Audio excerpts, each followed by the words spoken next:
Welcome to the KUIS8 podcast. I'm Rowie. We got Mike, Derek. And I'm Prateek. Woo, once again, coming back at you. Hi, everyone. So, what are we talking about today? Well, I think today it's all about culture shocks. Yeah. Woohoo! Culture shock. Yeah. Well, let me ask you guys. What kind of things do people get shocked about when they visit a new country? Or like common things? Common things. Or it's- go ahead. I was going to say food is probably a big one. And manners, right? Kind of what is acceptable behavior. And then, after that, the weather. Yeah. The weather. Yeah. The weather, definitely. Yeah. Although not so cultural, but yes. Yeah, that's true. Not culture shock, True. weather That's shock. true. Yeah. Yeah, And- Rowie, do you have anything? Oh, I was gonna ask if it's like once they visit a new country, or perhaps a good example would be once they visit the Philippines, because I have more. Specific examples. Yeah. Most people actually get surprised at how much people can speak or understand English, at least in my country. So Are they shocked? by it? they're kind of shocked in the sense that, you know, the Filipinos are kind of known or stereotyped as people who have jobs as nurses or domestic helpers, like house help. Right. And so when they visit the Philippines, they're like, why is there so many people speaking in, like, who can understand when I speak in English? Or Right. in the restaurants, they would speak in English just to welcome you in and not Tagalog. Or the signs even are in English. And the labels on, like, food or mostly anything are actually in English. So that's one thing that kind of... Interesting. Surprising. Maybe I didn't know that Yeah. myself. Thank you. You're welcome. Well, I think that's a great question to start with. When people or when foreigners come to your country, what do they get shocked about? Right?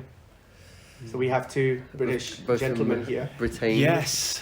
Yeah. Well, when they come to UK, I think, especially if they go to a place called Birmingham, which is very much in the middle of England, the Midlands.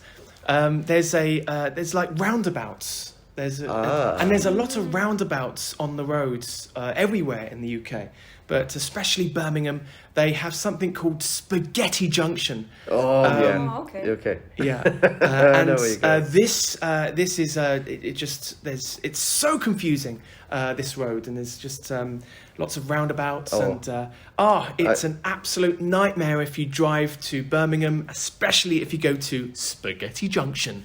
I've taken many a wrong turn on Spaghetti Junction. Yes, Right. But are there clear signs that indicate where you're going? there's signs, There's but too many of them. there's too many signs. Too many Too Sorry. many Yeah. to not feel confused. Yes, you have to do your homework before you go onto the roads. Okay, so in I think that's very Junction. interesting. Roads can be very confusing when you go to a new country, right? Yes. Yeah. Especially if it's the wrong side of the road that you're not used to. So, That's true. So don't drive on the wrong side of the road.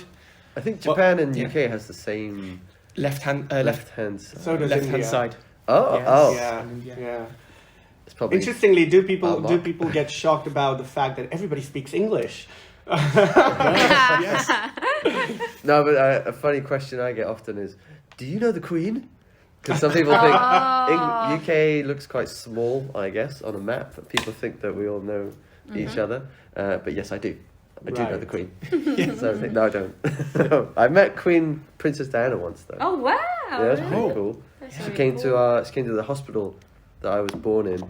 Well, I didn't really meet her. I was born on the same day, and I was Oh, given wow. to her for a second. Oh, Yes. So she met you. She met me. I don't remember her. she touched you. Yes. Did. She high-fived you. Interesting. My brother Yeah. was in London for about 3 or 4 years, and he complained about the rains, Yes. and the gloomy weather. Yeah, the weather is dire. Yeah. Always, right? Oh, but people in the UK, they love talking about the weather. Yes. It's true, it is a conversation. Yeah, it is. Yes. Oh, terrible weather, isn't it? As the That's how you start any conversation. Yeah, you could be at a So- bus stop next to yeah. a stranger, like, oh, weather's a bit rubbish today. And then you're best friends. Right. Yeah, That's it. straight in. It's Yes. the thing we all bond over, That's I it. guess. Always just agree how bad the weather is. It's a usual kind of occurrence in the UK. Yeah. Discussion point, yes. But is there anything that you think that leaves them in a shock? Like, oh my God, is that England? Or is that how England is? Or wow, that's spectacular. Oh wow, I don't like that. Yeah, I don't know. I think a lot of people when they go to London, they know what they're expecting to see. Big Ben and Westminster Abbey, and everything's pretty much what you expect, right? Yeah, yeah, But I'm trying to think of what people would be shocked at. yeah. Can I jump in Yes, while you guys are please. thinking? Yeah. Rory, what do you think would shock people in the UK? Oh, I've never been to the UK, so I'm not really sure. But I was gonna jump in with like what people also get shocked at when they visit the Philippines. Yes. The different forms of transportation actually surprises them. Traffic in the Philippines is horrendous. It's just really, really bad. Right. And the reason is because in most countries you have, cars, buses, trains. We have so many other so we have a jeepney. What's that? Yes. A jeepney is It's similar to tuk-tuk in Thailand. Oh, if I'm not the mistaken. tuk-tuk one we call tricycle. Ah. But the jeepney is a little bit different. You guys know like a car that's called like the Jeep, right? Yeah. When 4-wheel drive. Exactly. When the Americans came into the Philippines during the war, there were leftover vehicles that are similar to that. And they transformed this into public forms of transportation by making it longer. It's kind of like a mini bus. It's not air conditioned. It's long, and then the windows are just like open at the sides. The entrance is at the back. Right. And the seats are not individual seats. It's just like 2 long benches on I think the I left get an and idea. the right. Yes. Yeah. Oh, and you'll sit in long lines together. Yes. So Yeah. you sit while looking at the person on the Right. opposite side. Yeah. So you look at each other while you're sitting down. And this is probably the cheapest form of transportation. And then the bus and then the train. But we don't just have jeepneys. We have tricycles, which Right. is similar to the tuk-tuk. So because some motorcycle where they just attach like a sidecar. But we also have a sidecar On a bike? which is on a bike. You get on someone's bike? You get on someone's so there's a bike with a sidecar. So we call it a sidecar, but then it's not attached to a motorcycle. Yeah. It's attached to A bicycle. bicycle. Shocking. Amazing. So I am shocked. There's Yes. even Yeah. something called we call them FX. I don't even know why we call it F, but they're essentially just like minivans or mini cars. Again, people ride, and then when you need to get off, you just say, well, in English you say stop, but in Tagalog you say para po, and then people get off. And the problem is you can get off anywhere you want. There are no Designated stops. unlike bus stops. That's why traffic is so bad Right. in the Philippines. Because So if you get a lot of people stopping those... Exactly. What do And they there's say? just so many. Para. Jeepney, Or was the... How do you say stop? para po. Para po? Parapo. Parapo. Para po. Parapo. And then the person just stops. So when people visit the Philippines, and there's taxis too, right? So Yeah. they get confused at how many forms of transportation they can see on the streets. Right. And essentially you can try all of them depending on how much budget you have. And yeah, it's just one of the reasons why traffic is bad. It's also because the trains are not that great. I'm giving a very bad image of the Philippines right now. But yeah, I think that surprises them because in most countries, it's just the usual forms of transportation. Yeah, we've got pretty normal. Are you thinking of an unusual one? No, In the I UK? think in my experience, as what Rory was saying about transportation, I think if you come from a country where the transportation is like very punctual, very on time, and like Japan, you'll be kind of shocked if you go to UK. That's true. And And if frustrated. and frustrated. Yes. Especially Monday morning around 7 a.m., where your train is never on time. How Where's late- my train? London Underground. Yes, I think it's shocking. It is. Oh, I thought of maybe a pleasantly shocking Okay. transport near where I used to live. I was in the southwest of England on the coast, and we had these cliff railways. It's like a big railway carriage that's been put on the side of the cliff. Not a very steep cliff. It's got a bit of a shallow angle, but you can ride up and down the cliff on these really cool old water-powered steam train things. And that was kind of a tourist spot as well. But it also works as a way to quickly get up and down from the bottom of the town to the top of the town. And that was really good. Some people go, wow! I don't know if that means they're shocked, but Well, more suitably surprised. amazed. Amazed! How about in India, Prati? I think like there people either they love the country or they absolutely detest it because it can be very overwhelming with such a huge population and not everything very well managed. So of course transport, traffic, the difference between the social status. You know, you see the riches in India and then you see the extreme poverty as well. The food is incredibly diverse wherever you go. And also like I think for some Westerners, they have this romantic view of India about Bollywood and, you know, everybody doing yoga and everybody's doing like lots of spiritual activities, which may or may not be true, you know? Depending on where you go. So and when they land in India, they're like, I think we owe an apology to our public transport back home, seeing the condition. So there's a lot to be thankful for, but there are a lot of shocks too. But I think it's kind of interesting. Sometimes if you live there, you're used to it. You get used to it. You don't really know it's a shock. Yeah, for that's people, it. right? That's it. And when you live abroad for a few years, and then when you go back, you get reverse cultural shock, That's right? interesting. That is true. So I get that all the time. Speaking of which, when you came to Japan for the first time, what shocked you here, culture-wise? Well, I think for me, I think it was actually moving into my apartment. It was a 1K apartment, so very, very tiny apartment. Thankfully I was with a group of teachers, so I wasn't alone. But what was shocking is my where I was sleeping was in an attic space, so very near the roof. I was excited because it was so different. I have maybe a bigger bedroom in my hometown, but it was the living space was so tiny, peanut size. And it was kind of shocking, and even the how to use the things like TV, oven, and everything was there's kind of the kanji there, which when I came to Japan I didn't know much kanji.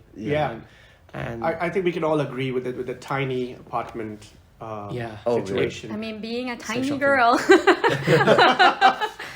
the apartment sizes are okay for me, but I understand for you guys, it's like tiny. In the UK, we're definitely used to much bigger houses. We have, of course, semi-detached. Most people have sort of detached, semi-detached houses, right? With a couple of floors and big rooms with tall ceilings and things. taller ceilings. Taller ceilings. Yeah. I agree. Yes. Actually, to be fair, I was very lucky because the first time I moved to Japan, again, I was in the countryside, and I got a huge house for my first place to live in, all to lucky. myself. Right. And then after a couple of years, they asked me to move, and then the second apartment they gave me has 2 floors.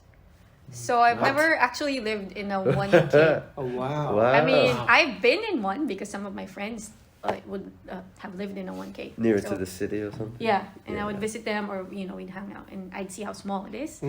But I have been very lucky, you guys. I've never actually had to live in a 1K. Just you know, Nice. countryside. They have Interesting, lots of yeah. space. So.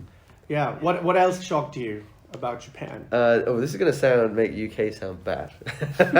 But the one thing was how considerate people can be on the trains sometimes. I mean, it can get busy and people are kind of a bit cold. It can be in the cities. But one day I saw this thing happen and I thought, wow, that would never happen in the UK. This girl was sitting on the train. She'd fallen asleep with her phone in her hand, and it fell out of her hand onto the floor. And with my UK mind, I thought, someone's going to steal that. Yeah. Someone's got the free It's phone. gone. And so you stole it. So I stole it. I'm using it. I saw this salary man. He's probably in his 50s or so. He looks over and he sees it. And I was just watching. I thought, is he going to take it? So he went over and he picked it up really carefully. He didn't want to wake her up. Carefully picked it up. And then he he slowly put it back into her hand, Aw. and then Yeah. gently closed her hand around it Oh. so that it wouldn't fall out. Oh, that's so and, nice. and then he paused just to make sure it was okay, it was Yeah. stable. Yeah. And then he just turned away and went back to his spot. Wow. And I thought, you missed a free phone there. Yeah. That is so interesting, and that's what got me about Japan is their mentality about things that.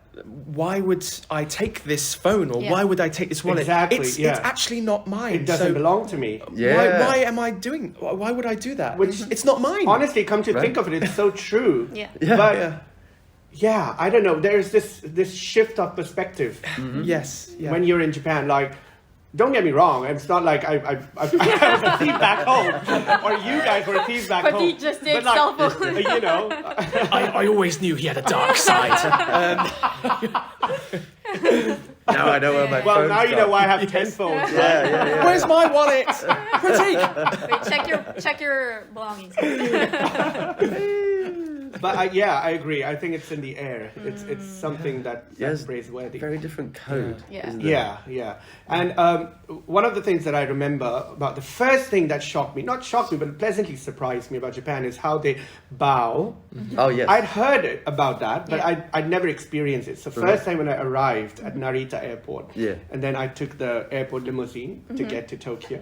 So the staff, they actually bowed in front of the bus. Yeah. And that was shocking. I know, right? Yes. Did you?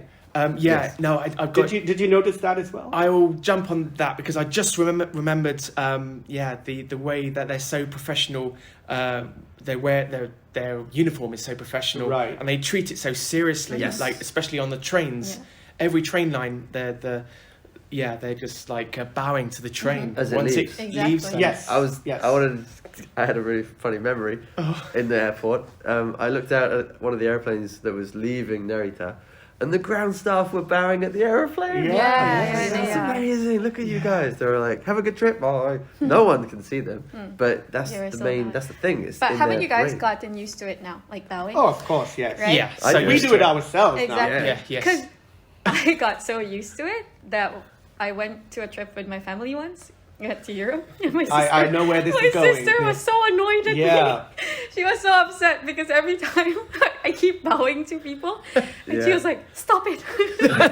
Stop bowing!" Yeah. I don't know why she was so upset. I was like, "I'm sorry, I can't help it. I just Part of my naturally nature. do it at this point." Yeah, I did Yeah. it in the UK to my one of my best friends. Like, I nearly said, "Oh, hi, oh God, morning, mate." Sorry, morning. I didn't know whether to bow or shake hands or hug. I So you didn't stole know. his Yeah. phone instead. It's Yeah. so part of our system now. It's ingrained. Like we just, Yeah, which right? I think Yes. that speaks to how it works really well. It kind of shows respect and also is really just generates this nice atmosphere. Yeah.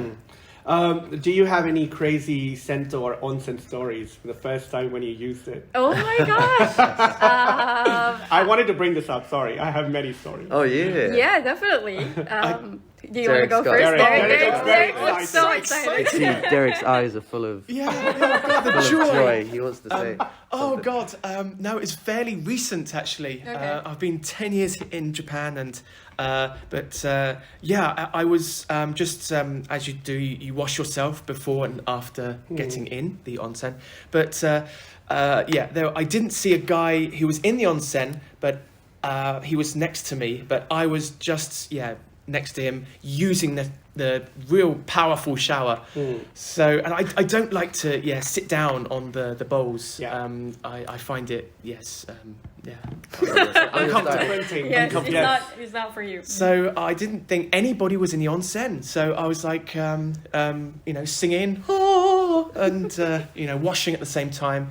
Armpits, the water flying everywhere, and water going everywhere.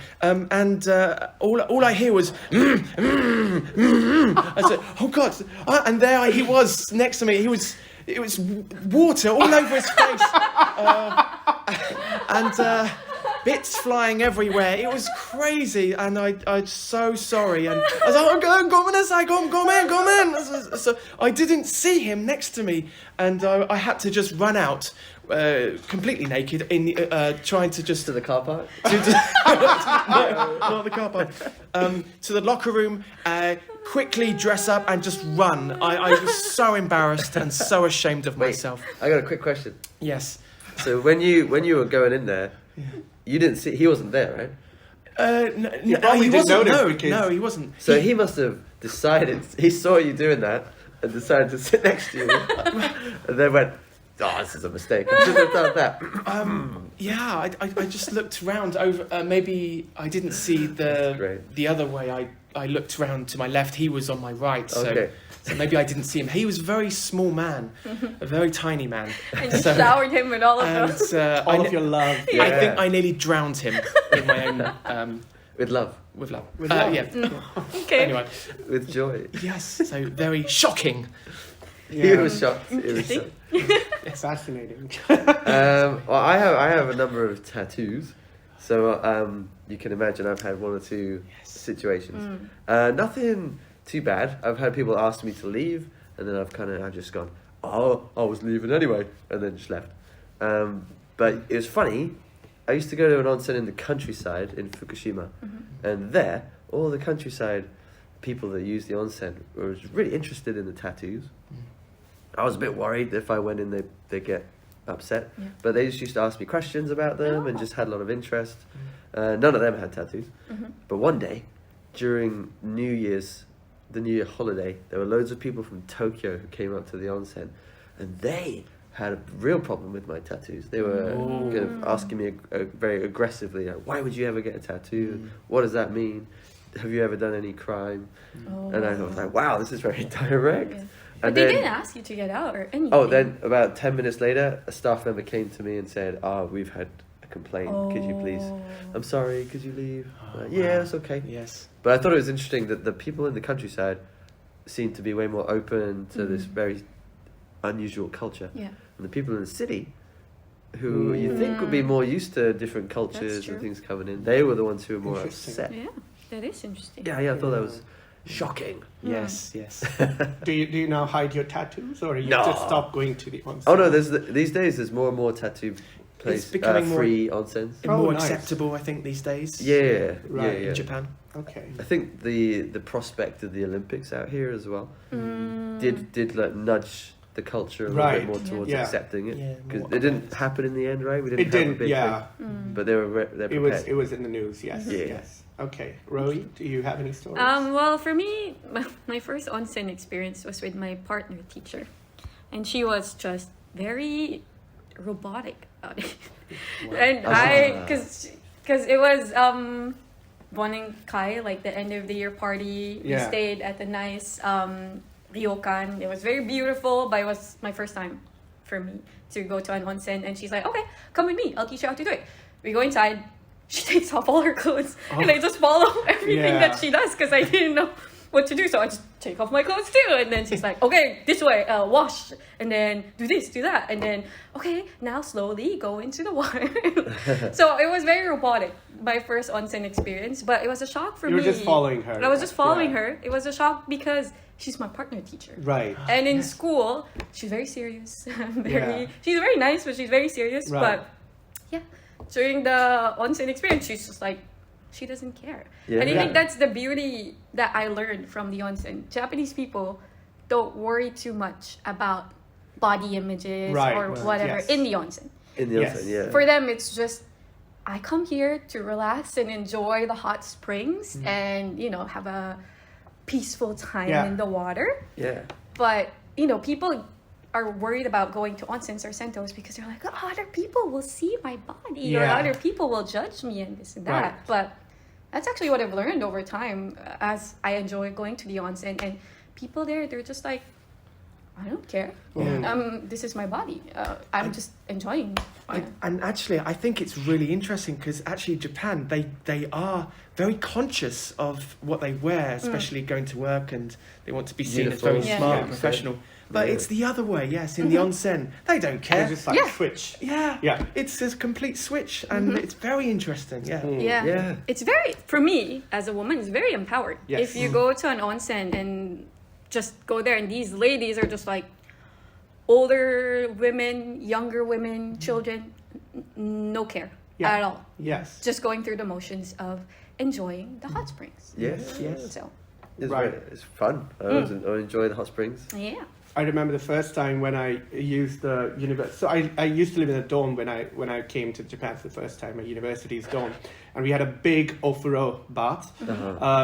So I just landed in this country, went to the dorm, and straight I decided to take a shower. Right now, the shower area was somewhat secluded. It wasn't part of the main ofuro, so I no means of knowing that that's where the shower area is.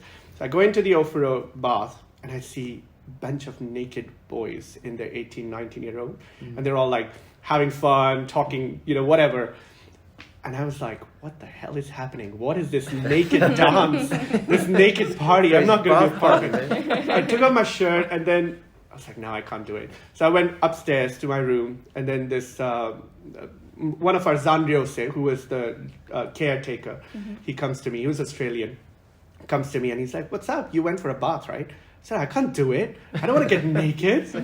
So he's like, here, get these beers. So I chugged 2 or 3 beers. I gained some confidence. Yes. And then there was no stopping me. Yes. The unleashed. I see. The unleashed my beast inside me. Yeah. Only Here's two the pints. answer. And next thing I was having a party with those boys. Yeah. Isn't that funny? Like the caretaker, probably he's seen that so many times. Right? Yeah. Foreigners, because in case you listeners, if you didn't know, we really don't do that in other countries. Yeah. We don't publicly bath together. Get naked. Yeah.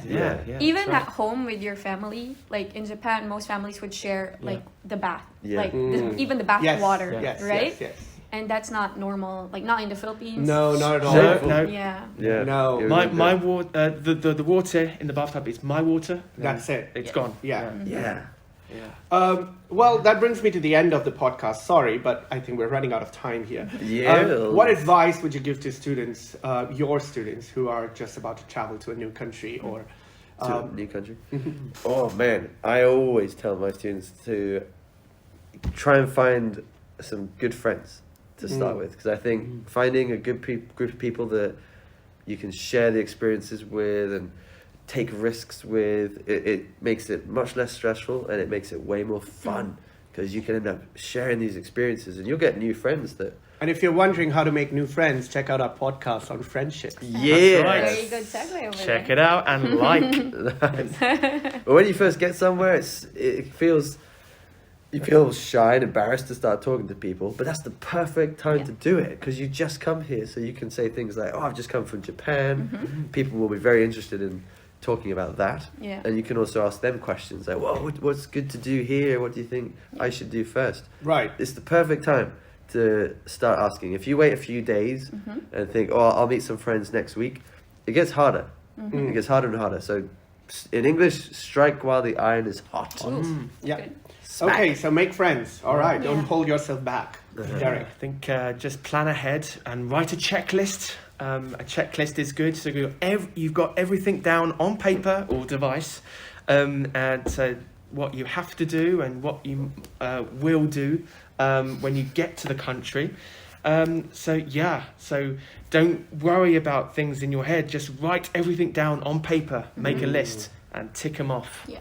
Right. Rowie. For me, I love writing checklists and making plans, but also once you land in that country, like tackle it with an open mind, because you never know when you're gonna be able to come back to that country, right? That's it. So if there's interesting food, you're kind of scared, but if you are, curious to try it out, still try it out. It might not be something that you like, but at least you can say, I tried it out.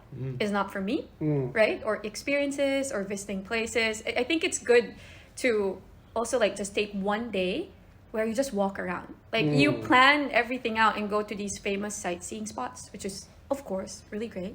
But taking a day to just take in the city, right? Sit in a cafe, maybe talk to a few locals, something like that. Tackle it with an open mind, and might be one of your most memorable days yet. Just walking around and meeting people, just like what Mike said. Don't worry about Indeed. getting lost. Yeah. Yeah, get lost. Exactly. That is the thing. Get lost in the city. So take your time and go with the flow. Yeah, go with the flow, but safely. I'm not trying to, and still be safe. Don't go to like dangerous because you're like, oh, new country. There's this dangerous street. People are talking about run it. into troubles, right? Yeah, I'm gonna go there by myself. That's not what I'm trying to tell you. Yeah, still be safe. That is fun though. It is fun, but still be safe. Don't do it. Like, All right. you know, Stay at safe. least if you're doing it, do it with friends or Yes. you know with People you somebody. can trust. Yeah, somebody knowing where you are. Yes. Because if you're traveling alone, it might be too dangerous. Not to just- worth the adventure, maybe. How about a quick one from you? I just said it. Well, just go with the flow and take your time because people are different. Some people they immediately want to dive into the culture, make friends. Then others could be like you or I. Well, we take our time, slowly bathing into the culture. So just know yourself, know how you like to do it, and be safe, like Rowie said. Yeah. That's it. I think that brings us to the end of the podcast. Look after your phone as well. Watch out for your phone. And your wallet. And your wallet. Not too much money now. That is true. Your phone now is pretty valuable Yes. because you do need, especially when you're traveling, right? Right. It's the easiest form of communication. Okay, well, this has been the KUIS8 podcast. Please don't forget to like, subscribe. And comment. And comment. Comment. Let us know what else you want to hear from us With a comment. with a comment. Yes. Lovely. Thank you very much. All This right, has been- guys. Thank you. See you in the Thank next you. one. Goodbye. Woo.